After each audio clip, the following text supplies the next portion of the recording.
Aleluia. Jesus é o Senhor.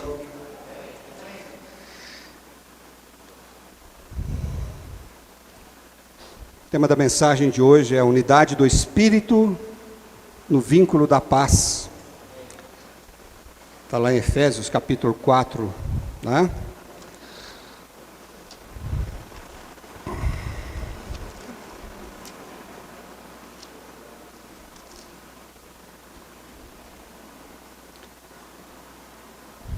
Queria só introduzir aqui com a leitura desses versículos que nós vamos compartilhar. Efésios 4. Diz assim: Rogo-vos, pois, eu, o prisioneiro no Senhor, que andeis do modo digno da vocação a que fostes chamados, com toda a humildade, mansidão, com longanimidade, suportando-vos uns aos outros em amor, esforçando-nos diligentemente por preservar a unidade do Espírito no vínculo da paz.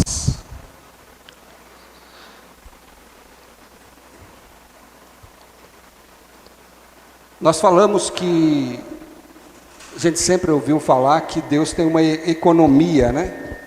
Eu nunca acerto com esse negócio, viu? Sempre tá dando. O Zezinho vai ter que... Mas aqui... Amém?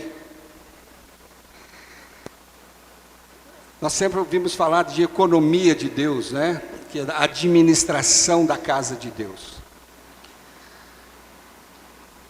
E um bom administrador ou um gestor sempre procura passar a visão, a missão e valores de uma empresa aos seus colaboradores. Quem tem empresa, uma empresa seja pequena, média ou grande, e que procura fazer o seu trabalho, o seu serviço, os seus produtos com excelência, essa empresa, ela dá a responsabilidade para o seu administrador geral, o seu gestor, a incumbência de passar para eles qual é a visão que a empresa tem do mercado, qual é o seu negócio, qual é a sua missão perante a sociedade e quais são os valores que a empresa tem e que ela busca. Sempre foi assim. E com Deus também não é diferente na sua administração, na sua economia, no seu grande empreendimento. Por quê? Porque Deus quer que esse empreendimento que Ele tem, que é a igreja, seja edificada com excelência. Paulo é um excelente administrador e gestor da economia de Deus. Vamos entender por que eu estou falando isso. Porque Paulo sempre foi muito equilibrado nas suas epístolas, nas suas cartas, dando em primeiro lugar uma visão, um propósito da economia de Deus, que é a base da nossa fé, que aí nós podemos chamar de doutrina. E Efésios é um exemplo disso que Paulo faz como administrador da economia de Deus. Porque nesses 3 primeiros capítulos de Efésios, Paulo fala da economia, fala do propósito de Deus. E isso não deixa de ser uma doutrina. Paulo está falando de uma doutrina bíblica, que é a economia de Deus. Então, nos 3 primeiros capítulos de Efésios, Paulo fala sobre isso, dando-nos uma visão panorâmica, detalhada também, do que Deus quer, do que Deus planeja, do que Deus fez, do que Ele está fazendo, e o que nós, como chamados, representamos nesse propósito de Deus. E agora aqui no capítulo 4, depois de falar sobre esse propósito, de dar essa visão ampla, Paulo fala como nós devemos agir. Assim como numa empresa, que você dá uma visão para as pessoas, do que a empresa quer, os seus objetivos, você tem que estar alinhado, depois você vai treinar as pessoas, vai capacitar as pessoas, para elas executar esse projeto. Então Paulo aqui, ele vem dizer para nós, então, como nós devemos nos proceder, como nós devemos nos portar, diante de tal visão, para que aquilo que Deus quer seja feito com excelência. Não é verdade? Por isso aqui ele vem dizer, rogo-vos, eu, prisioneiro no Senhor, que andeis de modo digno do chamamento.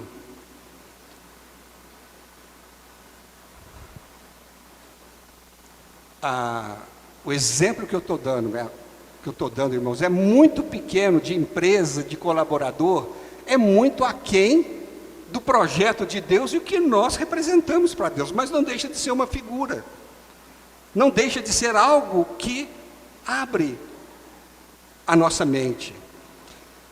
Nós precisamos entender a economia de Deus, o propósito de Deus, a vontade de Deus, o que Deus quer, o que Deus planejou, o que Ele vai fazer, porque isso constitui a nossa fé.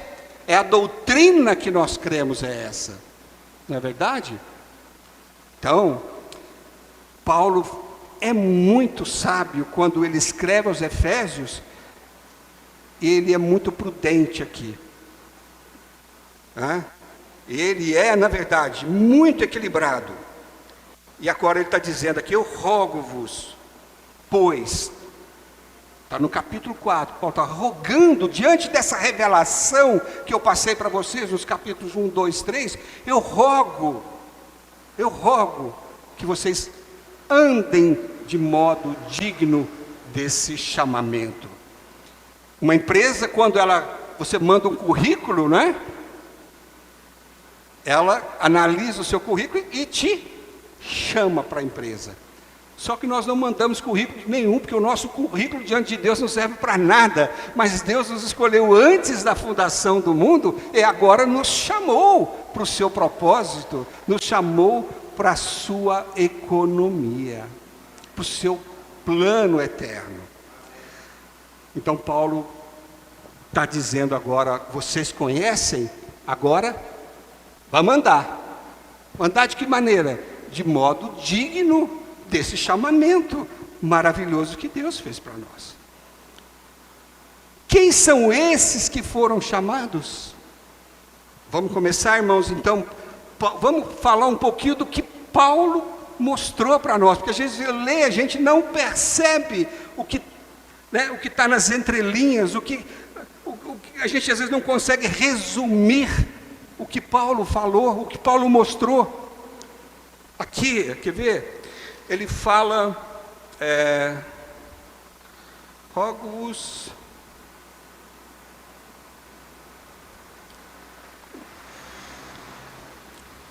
ele fala que, segundo o seu, o que ele nos mostrou, né? Deixa eu ver se eu acho aqui, Supremo Grande, não, vamos esquecer isso aqui então. Vamos lá para frente, então, vamos mostrar que Deus, quem são esses? De quem Paulo, por quem Paulo está rogando? A quem Paulo está rogando? Paulo está rogando para aqueles, Efésios 1 fala que têm sido abençoados com toda sorte de bênção espiritual nas regiões celestiais. É o andar. Paulo está falando, quero que vocês andem de modo digno. Para quem Paulo está falando que eles devem andar? Para quem Paulo está falando que devem andar de modo digno? Paulo está falando para aqueles que foram e têm sido abençoados com toda sorte de bênçãos espirituais nas regiões celestiais. Capítulo 1, versículo 3. Paulo começa aí. Paulo está falando no capítulo 4 que o enfoque do andar é dos escolhidos nele, antes da fundação do mundo, para serem santos e irrepreensíveis perante ele. O enfoque do andar é dos que foram chamados, dos que foram abençoados com toda sorte de bênção espiritual e daqueles que foram chamados antes da fundação do mundo. O enfoque de Paulo no andar é dos que foram predestinados em amor para ele, para a adoção de filhos, para louvor da glória da sua graça. Irmãos, eu vou ler uma série de características aqui. Os irmãos estejam atentos para os irmãos perceberem como Paulo está tentando mostrar o que nós somos, o que Deus fez por nós, e que agora, em razão de toda essa maravilhosa chamamento, desse maravilhoso feitos de Deus, Paulo está rogando para nós andarmos. Olha, eu vou dar uma visão para vocês do que vocês são, do que Deus fez, do que Ele quer, e diante dessa visão vocês se comportem de tal maneira, de um chamamento digno. A ênfase de Paulo nesse andar é dos que receberam a graça gratuitamente no amado. Vocês foram e têm sido abençoados com toda sorte de bênção espiritual. Irmãos, essa é a nossa posição. Deus nos colocou nas regiões celestiais, e Deus nos abençoou e tem nos abençoado com toda sorte de bênção espiritual. Irmãos, nós fomos escolhidos nele antes da fundação do mundo, para andarmos, para sermos santos e irrepreensíveis perante ele. Nós fomos predestinados em amor para ele, para a filiação, para louvor da glória da sua graça. O Senhor já nos marcou, quer dizer, o Senhor nos predestinou para sermos filhos maduros, para louvor da sua glória, da glória da sua graça. Essa graça será glorificada, essa graça que vai nos transformar. Deus nos predestinou para que essa graça nos transforme e nos torne filhos maduros.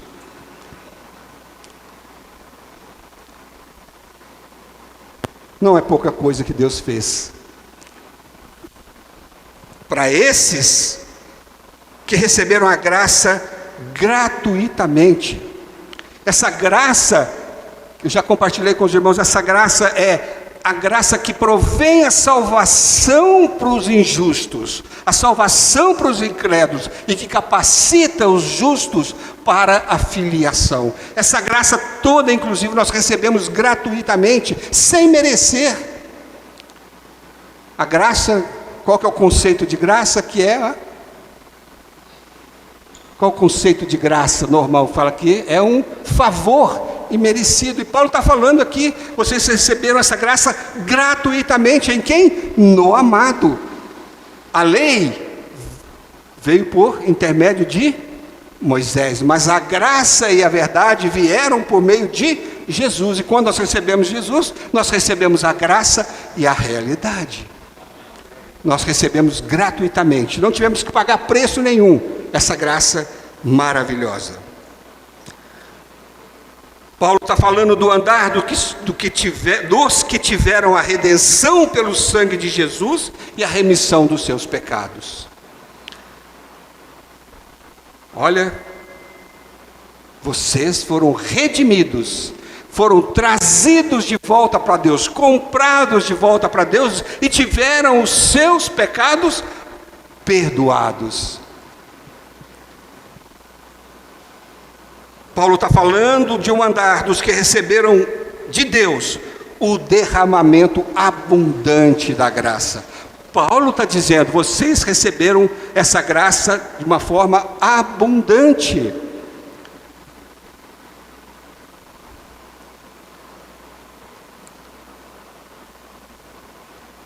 Paulo está falando daqueles a quem foi desvendado o mistério da vontade de Deus, que estava oculto. O que é esse mistério? De encabeçar todas as coisas em Cristo. Irmãos, esse mistério estava oculto, mas Paulo está dizendo, vocês de Efésios, a vocês foi dado essa revelação, foi desvendado o mistério de Deus, que estava oculto. O que é o mistério de Deus? Que Deus Deus quer fazer encabeçar todas as coisas em Cristo. Vocês estão sabendo disso? Andem de modo digno disso. Andem de modo digno de fazer com que todas as coisas sejam encabeçadas em Cristo.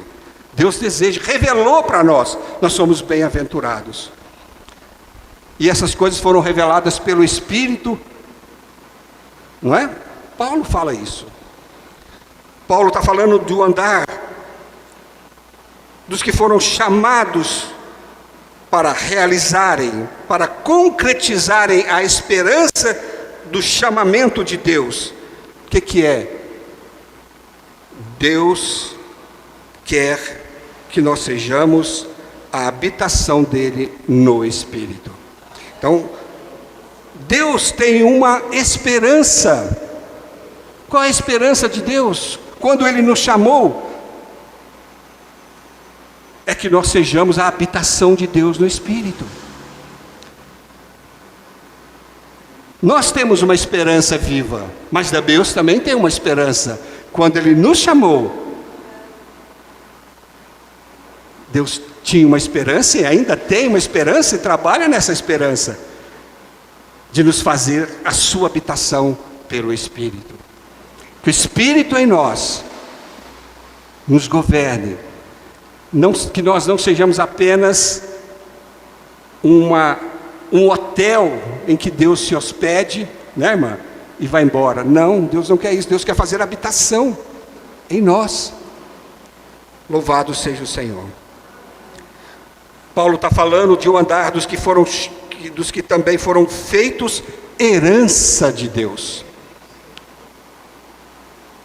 Nós nos tornamos herança de Deus, é a nossa herança, mas Deus também, nós somos a herança de Deus. Irmão, se tem uma coisa nesse universo em que Deus deseja herdar para sempre, somos nós. Deus não está preocupado em herdar o universo, nem todo o ouro que está na terra, nem todas as riquezas. Ele está preocupado em ganhar uma herança que somos nós. Nós somos a herança de Deus. Os irmãos já pensaram para ver isso? Já pensaram para ver como que é isso? Como é que Deus quer uma herança dessa? Quem sou eu para ser herança de Deus? Mas Deus nos quer como herança. Ele está trabalhando o seu Filho em nós, que nos valoriza. É o seu Filho em nós que nos faz dignos de sermos a herança de Deus. Louvado seja o Senhor. Oh Senhor Jesus. Deus está falando dos predestinados a fim de ser para louvor da sua glória. Irmãos, nós somos predestinados, marcados para sermos o louvor da glória de Deus. Deus vai ser glorificado em nós. Quando Ele vier, Ele será glorificado nos seus santos, como diz em 1 Tessalonicenses. Ele será glorificado em nós. A glória de Deus seremos nós.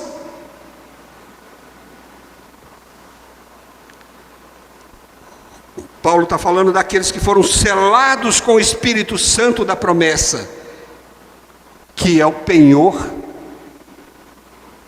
dessa herança. Paulo está dizendo, vocês já foram selados, marcados com o Espírito Santo. Esse Espírito Santo que foi dado é o penhor da promessa. Andem de modo digno. Deus fez um chamamento, agora Paulo está rogando, andem de modo digno desse chamamento. Nós vamos falar de como que deve andar, qual que é o nosso proceder digno desse chamamento.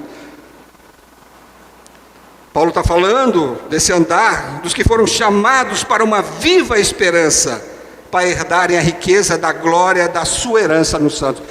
Deus nos chamou para termos uma viva esperança. A nossa esperança em Cristo não se limita a essa terra. A nossa esperança é estarmos para sempre com o Senhor, onde reinaremos com o Senhor, onde estaremos na Nova Jerusalém com todos os santos. Louvado seja o Senhor. Irmão, tudo que eu estou falando aqui está em Efésios capítulo 1. Os irmãos estão percebendo isso? Está acompanhando aí? Capítulo 1. Tudo está lá. Paulo está falando dos que receberam a suprema grandeza do seu poder, que tem eficácia da força do poder que Deus exerceu em Cristo, ressuscitando dentre os mortos e fazendo assentar-se à sua direita nos lugares celestiais. Vocês receberam um poder que tem uma capacidade, que tem eficácia, a mesma eficácia, o mesmo poder que fez Deus ressuscitar Cristo dentre os mortos. Irmão, de tudo que eu estou falando aqui, nós cremos. Cremos, não cremos? Amém? Nós cremos nisso. Olha quanta coisa Deus fez e Deus quer fazer. Louvado seja o Senhor. Por isso que eu falei, Paulo está dando uma visão do que o propósito de Deus, nos enchendo de esperança, nos enchendo, tá certo, de uma visão que nos governe. Assim como uma empresa, que o cara entra na empresa, vê aquele tamanho daquela empresa, aquelas riquezas daquela empresa, a sua visão, o que ela tem do mercado, das pessoas, sua missão, os seus valores. A pessoa entra ali dentro, ela dá vida por uma empresa daquela. Quando ele recebe isso de uma maneira, essa visão faz ele morrer pela empresa, trabalhar de dia e de noite pela empresa e querer crescer na empresa. Quem sabe um dia ser um sócio da empresa. Mas é essa visão que arrebata as pessoas. E é essa visão que tem que nos arrebatar, que tem que governar a nossa vida. No capítulo 2, Paulo está falando de 1 a 22, fala daqueles que experimentaram as riquezas da misericórdia e do amor de Deus, quando receberam vida juntamente com Cristo, pois estavam mortos nos nossos delitos e pecados. Aqui no capítulo 2, Paulo então vem dizer da nossa condição. Nós estávamos mortos nos nossos delitos e pecados, mas nós recebemos a misericórdia e o amor de Deus e ganhamos vida juntamente com Cristo. Louvado seja o Senhor.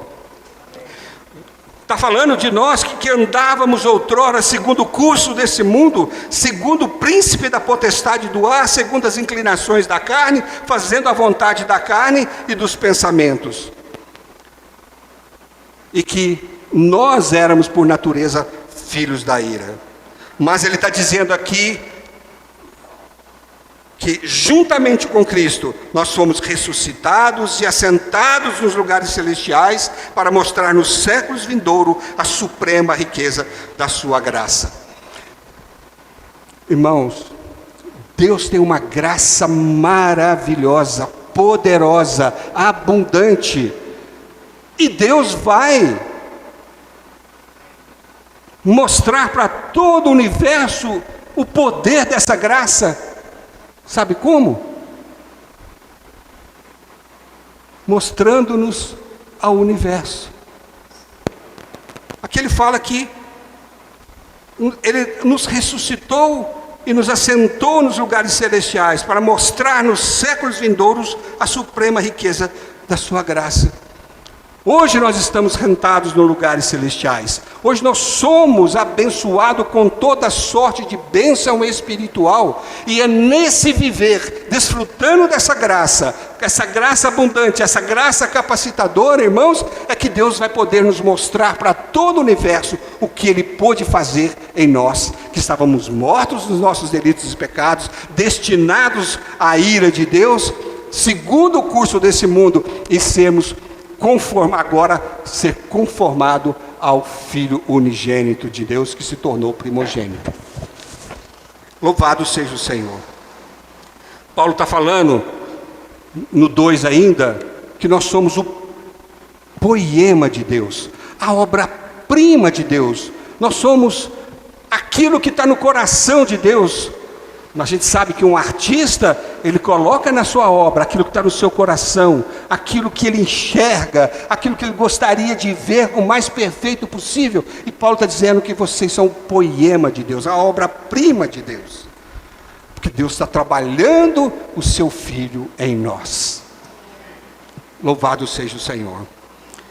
Oh, Senhor Jesus. Paulo está falando que nós fomos inseridos no novo homem, criados em Cristo, desfrutando a paz com todos e tendo acesso ao Pai em um Espírito. Ó Senhor Jesus, nós não somos mais a velha criação, nós não somos mais o velho homem, mas fomos inseridos no novo homem. Esse homem foi criado em Cristo. Ó Senhor Jesus, foi criado em Cristo e desfrutamos a paz. Esse novo homem, irmão, nós temos paz. Nós não somos mais inimigos de Deus. A parede da separação já foi derrubada. Então nós temos paz com Deus e nós temos paz com os homens. Por quê? Nós somos um novo homem. No novo homem nós podemos ter paz com os outros. Nesse novo homem nós tomamos a cruz e seguimos em frente. Nós não temos mais por que brigar pelas nossas posições, e discutir, e brigar, e dividir. Isso é coisa do velho homem, isso é coisa da carne.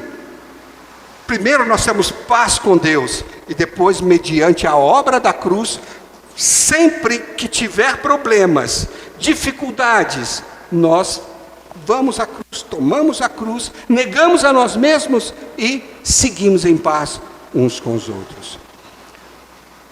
Nesse novo homem não há judeu nem grego, não há judeus e nem gentios. Todas as coisas Cristo destruiu na cruz, todas as ordenanças, tudo aquilo, irmão, que separava, tudo aquilo que trazia distanciamento, irmãos, Cristo destruiu na cruz. Tudo. Somos o novo homem.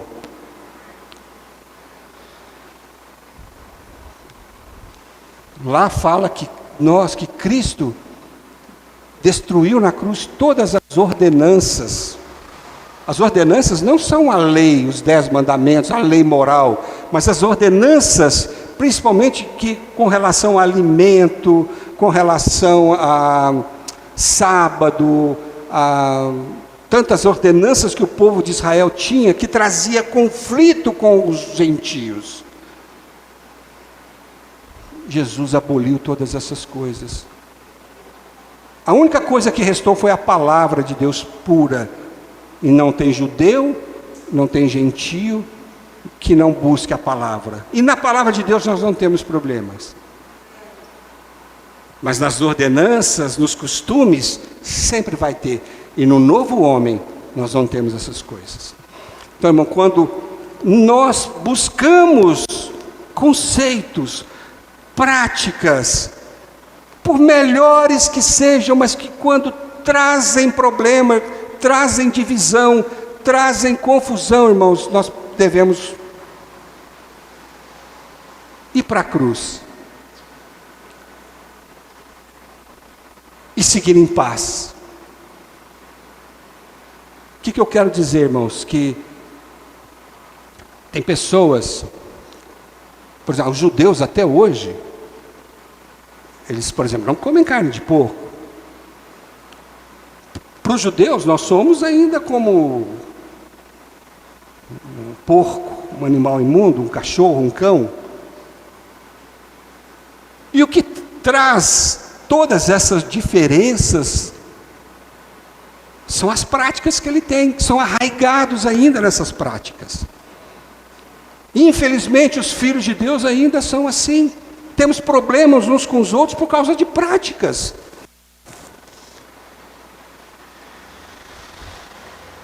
Essas coisas, quando evidenciadas, essas coisas, quando são tomadas com importância, trazem divisão, não traz paz.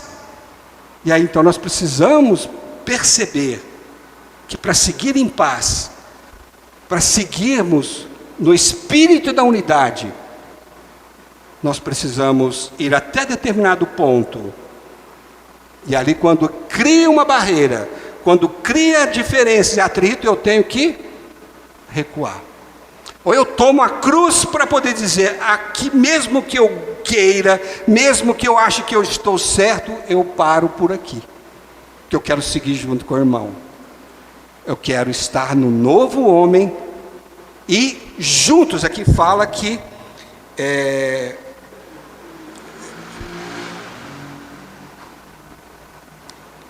nós podemos ter acesso ao Pai em um Espírito. Não importa a diferença, nós podemos ter acesso ao Pai em um mesmo Espírito. Nós temos o mesmo Espírito. Todos os filhos de Deus podem, ou têm o mesmo Espírito e têm acesso ao Pai, independentemente das diferenças que temos. Não é verdade? Então, importante, por mais que eu tenha as minhas convicções de tradição, minhas convicções de pensamento, mas quando, irmão, chega um ponto em que isso vai trazer problema, eu tenho que me recuar.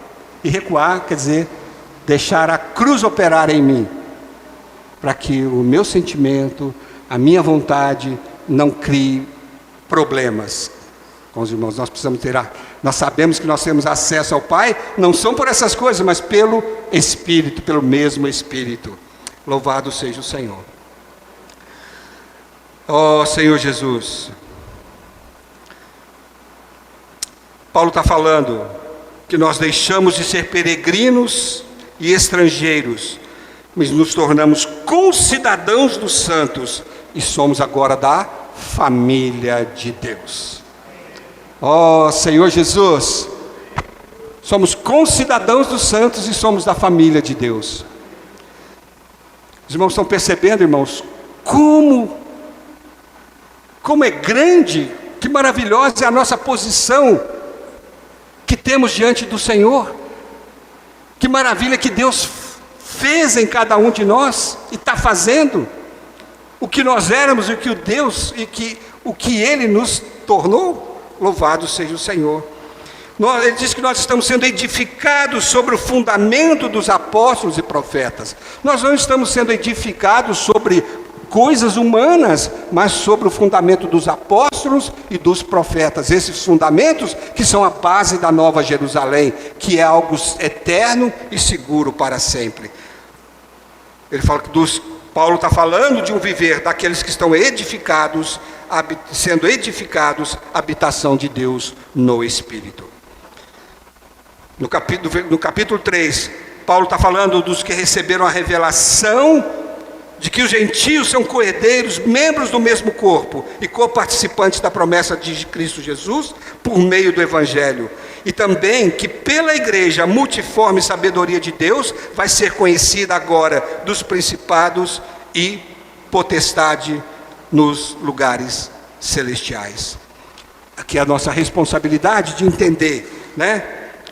Nós somos co-herdeiros, membros do corpo de Cristo e co-participante da promessa em Cristo.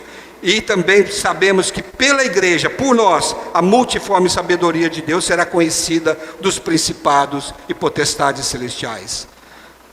Paulo então se põe de joelho diante do Pai, para que nós sejamos fortalecidos com o poder, mediante o seu Espírito no homem interior, e assim habitar Cristo no nosso coração pela voz, para estarmos arraigados e alicerçados em amor. Ora, quando nós recebemos toda essa revelação, irmãos, Paulo só tem uma oração: vocês precisam ser fortalecidos com poder, mediante o homem interior, para vocês viverem todas essas coisas. Paulo não deu uma revelação tão grande e disse: agora se virem aí, não. Vocês precisam ser fortalecidos com poder, mediante o Espírito no vosso homem interior. Para vocês viverem, para vocês saberem o que vocês têm que fazer e terem condições, porque é só Cristo em vós que pode fazer essas coisas, e Cristo em vós é a esperança da glória. Louvado seja o Senhor. Ó Senhor Jesus. Irmãos, por isso Paulo, então, aqui ele está rogando, ele como o prisioneiro no Senhor, para que nós possamos andar de modo digno. Desculpe se eu fui um pouco, extenso nessa coisa, mas irmãos, essa é a visão, é a revelação que nós temos, que deve governar a nossa vida. Vocês perceberam a maravilha que Deus fez, que Deus é, e o propósito grandioso que Deus tem para nós? Essa visão precisa nos governar. Tudo isso que Deus fez e que Deus vai fazer, Deus pagou um alto preço. Todo esse arcabouço, todo esse projeto de Deus custou muito para Deus, para nos fazer hoje o que somos, e o que Ele quer nos dar, e o que Ele deseja para nós. Louvado seja o Senhor. Então, irmãos, eu vou parar por aqui, amanhã eu vou dar uma continuidade, então, de como deve ser o nosso andar, que Paulo está falando aqui, é que são coisas óbvias, de andarmos com humildade, com mansidão, com longanimidade, suportar uns aos outros em amor. São coisas óbvias, mas precisamos sempre estarmos lembrando disso, Louvado seja o Senhor. Irmãos, Efésios é um livro, um dos livros mais importantes e mais ricos, porque esses irmãos viram tudo que Deus fez, todo o propósito de Deus para as nossas vidas aqui, que o Senhor possa gravar essas palavras no nosso coração. Talvez eu não seja como Paulo, e nem seja um bom gestor da economia de Deus. Gostaria que tivesse um pouco mais desse dom para colocar nos irmãos, para fazer com que os irmãos entendam todos esses, esses princípios aqui, todas essas obras de Deus, mas que os irmãos vão, e façam a imersão na palavra, buscando a palavra, para que Deus revele cada ponto desse, irmãos, porque é essa visão que nos vai fazer sermos, vivermos adequadamente e nos darmos para o propósito de Deus, nos comprometermos com o propósito de Deus. Nós não somos pouca coisa. Você acha que você é? Não é? Deus fez tudo isso aqui por nós. Ele estava falando para os Efésios, mas nós somos da igreja de Éfeso também, tá certo? Paulo falou, quando chegar essa carta aí, lá em, lá os filipenses, passam para os laodicenses, para os colossenses, vai passando para as igrejas, e essa carta de Efésios chegou até nós hoje, não é? Então, é para nós. Louvado seja o Senhor. Amanhã a gente dá continuidade aqui, e que o Senhor possa nos abençoar, viu, irmãos, com essa palavra, e que possamos andar de modo digno desse chamamento. O mundo não tem referência. E tem pouquinha referência agora. Daqui uns anos, 3, 4, não vai ter mais referência, não. O espírito da iniquidade está aí, da apostasia está aí. E se haverá alguma referência, se houver alguma referência, essa referência da igreja, pelo nosso andar. Eu já vou terminar, mas estou lembrando aqui, ontem foi ontem, o jardineiro lá em casa. Eu cheguei lá, ele estava lá terminando o serviço, e ele estava pregando para ele lá. E aí, eu só vi ele falando assim, eu não tenho vontade nenhuma de ir para a igreja. Porque quando a gente pensa que a gente vai no lugar que tem Deus, lá está a morada do chifrudo. Então, aí depois ele perguntando onde é que era, eu falei, mostrei para ele onde é que é, como. Ele falou, qual que é a sua igreja? Eu falei, a igreja em Uberaba. Eu nunca ouvi falar. Aí eu expliquei para ele o que era a igreja em Uberaba, o que era. Ah, mas isso é muito bom. Ah, sim, aí tá bom. Eu falei de alguma coisa que deu para ele uma certa esperança, mas o descrédito dele, a desesperança dele, até com o povo de Deus, já é grande. Então, é o nosso andar. Por que ele falou tudo isso? É porque ele viu um andar que não estava adequado, procedimentos inadequados, de alguns irmãos, de alguns lugares que ele fez, que o fez decepcionar. Hã? É claro, mas então, eu estou dizendo que é esse andar que Paulo está falando que nós precisamos ter, para que seja de testemunho, seja de referência. E a igreja, a palavra de Deus diz que a igreja é sal da terra e luz do mundo. Se tem alguma coisa para salgar esse mundo, para matar germe, ou para dar sabor ao mundo, para iluminar esse mundo, é a igreja. Então, irmãos, louvado seja o Senhor, que essa visão, que eu passei para os irmãos, que essa visão que Paulo passou para os Efésios, possa governar as nossas vidas, nos constranger a andarmos nesse modo digno. Deus nos escolheu para isso. E nos capacitou para isso. E tem nos capacitado a cada dia. Louvado seja o Senhor.